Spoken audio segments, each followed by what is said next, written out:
Olá, bom dia para você. Como você passou de ontem para hoje?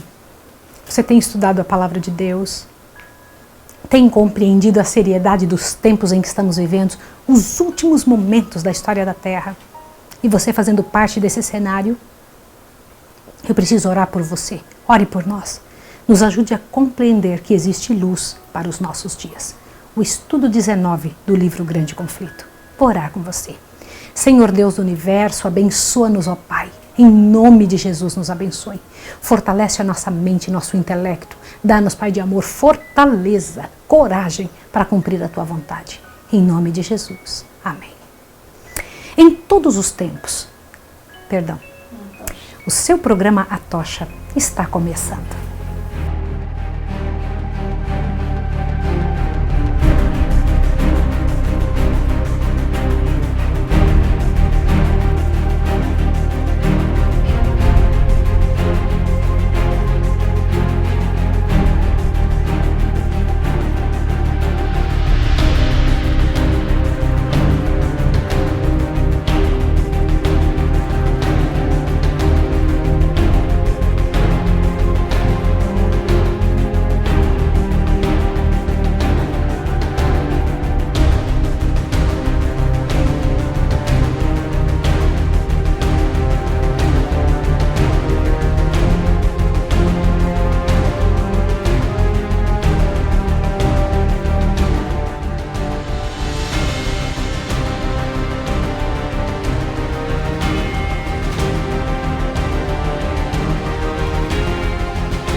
Em todos os tempos, a Igreja de Deus tem sido preparada e chamada à existência por muitos meios que nosso Deus tem, por métodos até mesmo muito semelhantes.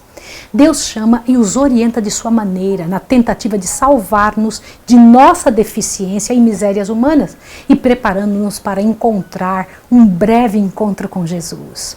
Nenhuma lição na Bíblia é maior do que a de Deus que prepara seus filhos e está dirigindo os acontecimentos que vêm existindo. Os homens são instrumentos nas mãos do Senhor para executarem suas obras. Nenhum homem, porém, por mais honrado que tenha sido pelo céu, conseguiu ainda entender completamente o plano da redenção e tudo o que está envolvido nele. O que isso quer dizer? Que seres humanos erram. Que seres humanos, por mais que saibam, não têm toda a verdade clara em sua mente. E a verdade é dada progressivamente. A verdade sempre esteve lá, o nosso conhecimento que é progressivo. Consegue entender? Às vezes compreendem mensagem para seu próprio tempo, mas além disso devem entender e andar pela fé. Do que eu estou falando? Exatamente do nosso estudo hoje, para você entender o que foi o grande desapontamento, tá certo? Para que você compreenda a seriedade deste tempo. O capítulo 19, nesse livro Grande Conflito, traz a seguinte informação. Os homens não compreendem plenamente o que Deus deseja cumprir pela missão que lhes confia. Não abrangem em todos os aspectos a mensagem que proclamam em seu nome. É claro, nem Daniel compreendia tudo o que escreveu, nem João, nem Miller. Porventura alcançarás os caminhos de Deus? Ou chegarás à perfeição do Todo-Poderoso? Jó 11, verso 7. Os meus pensamentos não são os vossos pensamentos, nem os vossos caminhos os meus caminhos, diz o Senhor. Porque assim como os céus são mais altos do que a terra, assim são os meus caminhos mais altos do que os vossos caminhos, e os meus pensamentos mais altos do que os vossos pensamentos. Eu sou o Deus e não há outro Deus. Não há outro semelhante a mim, que anuncie o fim desde o princípio e desde a antiguidade as coisas que ainda vão acontecer. Isso está escrito em Isaías 46, 9 e 10. Somente na mão do Senhor Deus é que está toda a verdade. A nossa vem sendo trazida para nós de maneira progressiva. Muitas revelações eram oferecidas aos homens por instrumentos que não entenderam em seu tempo, mas foram elas necessárias em tempo futuro. Nosso Senhor então abriu o entendimento dos que naquela época viviam. Pedro comentou sobre isso ao dizer que muitos do passado tinham escrito para o seu tempo. Isso está escrito em 1 Pedro 1, 10 a 12. Você imagina isso? Pedro tinha entendido que as pessoas que tinham escrito no passado tinham escrito coisas para seu tempo, não para elas mesmas. Imagine isso. Escreveram para nações ainda não nascidas. Eu achei tão bonita essa linguagem do livro Grande Conflito. Escreveram para nações ainda não nascidas. Para a nossa época. Para nós, muitas verdades foram escritas. E sofreram o dano de não entenderem completamente em sua época. Que legado, que entrega a nosso favor. Comparai o zelo santo com a nossa destacada indiferença com os que os favorecidos tratam esse dom do céu. Indiferença comodista, indiferença criminosa, condenada, que se contenta em dizer que as profecias não podem ser compreendidas. Embora não possamos entender os conselhos celestiais, mesmo assim, algumas profecias não são entendidas pelo erro e negligência de nossa própria raça humana. Muitas vezes, nossa mente obscura e sem condições, envolvida pelas ideias pré-concebidas, não consegue chegar a uma compreensão que Deus possa aproveitar. Mesmo os discípulos que viveram com Jesus não chegaram a compreender seus ensinos e se viram despreparados para o que Jesus tinha dito tantas vezes a respeito do que iria acontecer com ele mesmo. Acharam que Jesus estaria inaugurando um reino terrestre, quando Jesus, ele mesmo, insistia que seu reino não era deste mundo. E por que pensavam assim? Ideias pré-concebidas. Cristo viera no tempo exato, da maneira correta, mas até mesmo os seus não tinham mente pronta para entender tudo o que dele ouviam. Foram desiludidos quando esperavam que Jesus ficasse com eles, e não que Jesus fosse embora para o céu. Sofreram então uma grande desilusão. Você consegue entender o que eu estou lhe falando? E por que foi que Jesus, que morava junto com os discípulos, não os privou de passar por essa desilusão?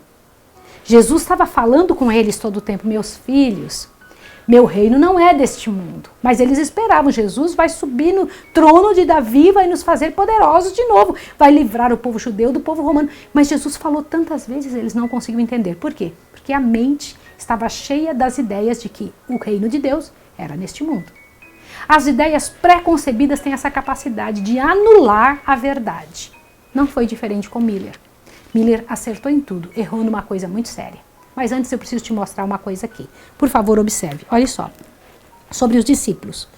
Conquanto a noite de tristeza caía tenebrosa em redor dos seguidores de Jesus, não foram eles contudo esquecidos, diz o profeta. Se morar nas trevas, o Senhor será minha luz, e me trará luz, e me verei a sua justiça. E eu mesmo verei a sua justiça. Nem ainda as trevas me escondem de ti, mas a noite resplandece como o dia. As trevas e a luz para ti são a mesma coisa. Deus falou: aos justos nasce a luz nas trevas. E guiarei os cegos por um caminho que nunca conheceram. Fá-los-ei caminhar por veredas que não conheceram. Tornarei as trevas em luz perante eles, e as coisas tortas farei direitas. Estas coisas lhes farei e nunca os desampararei. Mesmo que os discípulos tinham errado, o Senhor não tinha desamparado a eles, compreende? Perceba então, olhe bem. Tudo tinha se cumprido, exatamente conforme havia sido prometido no passado, no livro de Daniel. As 69 semanas que Daniel havia previsto, lia um versículo, porém não lia o verso seguinte. Tudo havia se cumprido e agora estavam os discípulos vivendo o momento em que Cristo seria cortado. A palavra de Deus diz que seria cortado o cordeiro, né? O cordeiro seria cortado. Mas eles não entenderam e ficaram decepcionados. E Jesus não os poupou de serem decepcionados. E o reino de Deus, que eles declaravam estar próximo, foi estabelecido pela morte de Cristo. Este reino não era, como eles haviam sido ensinados a crer, um domínio terrestre. Tampouco devia ser confundido com o reino futuro, imortal, que será restabelecido quando o reino e o domínio e a majestade dos reinos debaixo de todo o céu serão dados aos povos dos santos do Altíssimo. O reino eterno, no qual todos os domínios o servirão e lhe obedecerão. Daniel 7:27. Isso só depois do milênio. Conforme é usada na Bíblia a expressão reino de Deus, designa tanto o reino da graça quanto o reino da glória. Eu preciso que você entenda essa diferença. O que é reino da graça, o que é reino da glória. O primeiro, reino da graça, é apresentado por Paulo na Epístola aos Hebreus. Depois de apontar para Cristo, o compassivo intercessor que pode compadecer-se de todas as nossas fraquezas, então diz o apóstolo: cheguemos, pois, com confiança ao trono da graça, para que possamos alcançar misericórdia e achar graça. Este é o reino da graça, de Hebreus 4,16. O trono da graça representa o reino da graça, pois a existência de um trono implica de um reino. Em muitas parábolas, Cristo usa a expressão o reino dos céus para designar a obra da graça divina no coração dos homens. Assim, o trono de glória representa o reino de glória. E a este reino fazem referência às palavras do Salvador. Quando o Filho do Homem vier em sua glória e todos os santos anjos com ele, então se assentará no trono de sua glória e todas as nações serão reunidas diante dele. Este reino ainda está no futuro, isso ainda não aconteceu. Não será estabelecido antes do segundo advento de Cristo. O reino da graça foi instituído imediatamente depois da queda do homem, quando Adão pecou, quando fora concebido um plano para a redenção da raça culpada. Existiu ele, então, nos propósitos de Deus e pela sua promessa, e mediante a fé os homens podem tornar-se súditos seus. Contudo, não foi efetivamente estabelecido antes da morte de Cristo. Mesmo depois de entrar para o seu ministério terrestre, o Salvador, cansado pela obstinação e ingratidão dos homens, poderia ter se recusado ao sacrifício do Calvário. Você sabia disso? No Getsemane, a taça das amarguras tremia-lhe na mão. Ele poderia, naquele momento, ter enxugado o suor de sangue da fronte, abandonado a raça criminosa para que perecesse em sua iniquidade. Houvesse ele feito isso, e não teria havido redenção para o homem caído. Quando, porém, o Salvador rendeu a vida, e em seu último alento clamou, está consumado, assegurou-se naquele instante o cumprimento do plano da redenção. Ratificou-se a promessa de libertamento feita no Éden ao casal pecador. O reino da graça, que antes existiria pela promessa de Deus, fora então agora estabelecido. Compreendeu? A morte de Cristo tinha sido sua cruel decepção, mas foi exatamente isso que confirmou sua crença, confirmou que sua crença estava certa. Esse acontecimento abria a porta a todo filho de Adão para entrar em esperança no plano da salvação. Estava cumprido desencadear dos planos de Deus, mesmo em meio às decepções dos discípulos de Cristo. Mesmo com as esperanças desiludidas, tinham pregado as palavras da vida e a parte que entendiam. Mas quando Jesus ressuscitou, no caminho de Emaús, abriu-lhe a palavra e mostrou o que havia em toda a Escritura sobre ele. E então entenderam. Quando foi que os discípulos entenderam? Quando Jesus abriu quanto da Escritura? Toda a Escritura. Jesus não desejava que a convicção deles fosse por causa de sua presença, mas pela inquestionável verdade estampada nas Escrituras. Eu acho isso tremendo.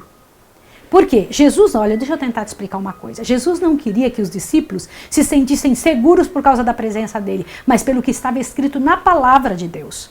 Quando Jesus abriu a palavra, então eles, agora eles tinham entendido. Compreendeu? O jeito de entender o que está acontecendo é abrindo a palavra, não ficar com um pedaço só, mas toda a palavra. Olha só. Era necessário que os discípulos tivessem fé inteligente, uma fé capaz de ser provada. Quando assim entenderam, lhe foi mudada a maneira de adorar. E o compromisso ficou ainda maior. E por isso, não me admira que vivessem no todo o templo, querendo ir para o templo todo o tempo para adorar. Eles podiam então dizer, olha só que coisa interessante, quando os discípulos entenderam toda a verdade de Jesus, eles começaram a dizer, sabe o quê? Presta atenção agora para encher o seu coração. Olha só. Haviam sido testemunhas da sabedoria e do poder de Deus e estavam certos de que nem a morte, nem a vida, nem os anjos, nem os principados, nem as potestades, nem o presente, nem o porvir, nem a altura, nem a profundidade, nem alguma outra criatura seria capaz de separar do amor de Deus que está em Cristo Jesus, nosso Senhor. Em todas estas coisas, disseram eles, somos mais do que vencedores por meio daquele que nos amou. Como é bom ter certeza do que se acredita, mesmo depois de termos sido decepcionados por nossa própria incompreensão. Que alegria de terem em Jesus o centro da esperança, quando lhe viram ressurgir dos mortos e entenderam que agora ele mesmo estaria no céu por eles e que ainda não havia terminado o plano da redenção. Não é bonito pensar assim? É muito interessante. Mas eu preciso te explicar alguma coisa sobre Guilherme Miller e a experiência dos discípulos. Por favor, observe isso aqui agora. A experiência dos discípulos que pregaram o Evangelho do Reino, no primeiro advento de Cristo, teve seu paralelo na experiência dos que proclamaram a mensagem de seu segundo advento. Assim como saíram os discípulos a pregar, o tempo está cumprido e o reino de Deus está próximo, Guilherme Miller e seus companheiros proclamaram que o período profético mais longo e o último apresentado na Bíblia estava a ponto de terminar, que o juízo estava próximo e que deveria ser inaugurado o reino eterno. A pregação dos discípulos com relação ao tempo baseava-se nas 70 semanas de Daniel 9. A mensagem apresentada por Miller e seus companheiros anunciava a terminação dos 2.300 dias de Daniel 8,14, dos quais as 70 semanas fazem parte. Cada uma destas pregações se baseia no cumprimento de uma porção diversa do mesmo período profético. Interessante, né? Do mesmo modo que os discípulos, os irmãos da época de Miller também não compreenderam a verdade na sua totalidade. Na época de Miller, se entendia que a terra era o santuário. E ao ler Daniel 8,14, baseado no erro existente em sua época, ele entendeu que o santuário a ser purificado seria a terra. E que pelo fogo ela seria destruída quando essa data ficasse completa. Na época do Antigo Testamento, a purificação do santuário era a última cerimônia que se fazia para terminar os trabalhos anuais, prefigurando os trabalhos de Cristo. E por isso pensavam que não havia erro em pensar que Jesus estaria vindo ao seu santuário, ou à terra, né, para eliminar os pecados, purificar dos pecados. Tanto eles quanto os discípulos erraram em acreditar num dito popular. Você entendeu o que eu estou falando? Miller tinha acertado toda a profecia. O que ele tinha errado? Em acreditar em algo que se falava, se dizia aqui no mundo. Conseguiu entender? E o fato de se dizer isso aqui, que era aceito como sendo uma verdade, fez com que ele errasse. Ele não leu o versículo seguinte. Não é muito sério isso? Não leu o versículo seguinte. Os discípulos criam que o reino de Deus era terrestre e se desapontaram. Os mileritas criam que a terra era o santuário de Jesus e que Jesus iria purificar e se decepcionaram. Entendeu a mesma coisa que aconteceu com os dois grupos? Essa decepção servia para purificar a igreja. Como assim? Sairiam dela ou permaneceriam? Tinham entrado nela por amor ao Salvador ou por medo de Jesus voltar e não estarem junto com o povo que estava se preparando? Entendeu? Olhe bem. E foi exatamente isso que aconteceu. Exatamente. Bem isso. Naquela época, meus irmãos, eu vou ler para vocês o que foi que aconteceu. Olhe bem aqui. É tão importante você entender que, na hora que a profecia não aconteceu exatamente como deveria, o que aconteceu com o povo? Olha bem, essa prova revelaria a força dos que com fé verdadeira haviam obedecido ao que acreditavam ser o ensino da palavra e do Espírito de Deus. Ensinar-lhes-ia o que unicamente tal experiência poderia fazer, o perigo de aceitar as teorias e interpretações de homens, em vez de fazer com que a Bíblia seja seu próprio intérprete. Aos filhos da fé, a perplexidade e tristeza resultante de seu erro operariam a necessária correção. Seriam levados a um estudo mais acurado da palavra profética. Seriam ensinados a examinar mais cuidadosamente o fundamento de sua fé e a rejeitar tudo que, conquanto amplamente aceito pelo cristianismo, não estivesse fundamentado nas escrituras da verdade. Para esses crentes, assim como para os primeiros discípulos, o que na hora da provação lhes parecia obscuro à inteligência, mais tarde se faria claro, quando vissem o fim do Senhor. Saberiam que, apesar da provação resultante de seus erros, os divinos propósitos de amor para com eles estariam continuamente a cumprir-se. Aprenderiam por uma bendita esperança que ele, só Jesus, que ele era o quê? Olhe bem isso aqui. Ele é muito misericordioso e piedoso, que todos os seus caminhos são misericórdia e verdade para aqueles que guardam seu conserto e seus testemunhos. Olhe para mim que eu preciso te explicar. Miller errou o local onde Jesus iria fazer a limpeza, essa purificação. Mas no próximo capítulo você vai entender o que Daniel 8,14 estava dizendo. Qual é esse santuário que seria purificado? Um pouquinho antes de Jesus voltar. Qual seria? E eu quero estar com você para estudar isso no próximo capítulo. Capítulo 20 da próxima vez. Vamos orar agora? Santo Deus e Pai, eu sei, Pai de amor, que seus discípulos erraram porque acreditaram no que o mundo dizia, mesmo estando tão envolvidos contigo. Eu sei que Guilherme Miller errou por acreditar num dito popular, mesmo estando todo certo a compreensão que ele tinha tido das verdades do Evangelho. Mas agora, Senhor, eu te peço, não nos permita errar. Faz o que for necessário conosco, mas não nos permita errar diante da tua presença ao levar a verdade nesses últimos dias. Abençoa-nos agora, a mim e esta pessoa, para que sejamos os teus missionários, em nome de Jesus. Amém. Vejo você amanhã no estudo que vai nos ensinar, que vai nos explicar qual é o santuário que Jesus haveria de limpar. Um abraço para você e até amanhã.